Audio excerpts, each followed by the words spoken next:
ఓం నమో నారాయణాయ నమః. నీవు లోకాన్ని వదిలి వెళ్ళిన నాడు నీవు ఎవరిని తలిచినా మర్నాడు అందరూ మర్చిపోతారు.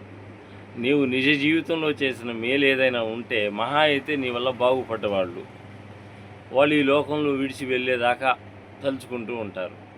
అదే మనం మంచి చేయగలిగితే ఓ అనాథ పిల్లలను మనం అభివృద్ధి పదంలో తీసుకొచ్చి వాళ్ళకి చదువు పట్ల మంచి అవగాహన కల్పించి వాళ్ళని మంచి స్థాయికి తీసుకురాగలిగామనుకో, అప్పుడు ఆ పిల్లల ద్వారా 10 మందికి తెలిసి, వారి ద్వారా పత్రికలకి తెలిసి, పత్రికల ద్వారా మీడియాకి తెలిసి, మీడియా ద్వారా జనాలకి తెలిసి, మన అబ్దుల్ కలాం లాగా ప్రపంచం మొత్తము తెలుసుకునేలాగా అంత మేటి సాటి వీరులముగా మంచి ప్రవర్తనతో నడవగలిగేటువంటి వ్యక్తులుగా బ్రతుకుతాం. మన మనసులో ఎప్పుడూ చిరస్థాయిగా నిలిచిపోవాలి, ఎదుటి వారికి సేవ చేయాలనేటువంటి అకుంఠిత దీక్షాభావం ఉన్నిందంటే చాలా మంచిది. మన విలువలను మనం గౌరవించుకుంటాము. మిత్రులారా, మనం మంచిగా బ్రతకడం నేర్చుకుందాం. ఓం నమో నారాయణాయ నమః.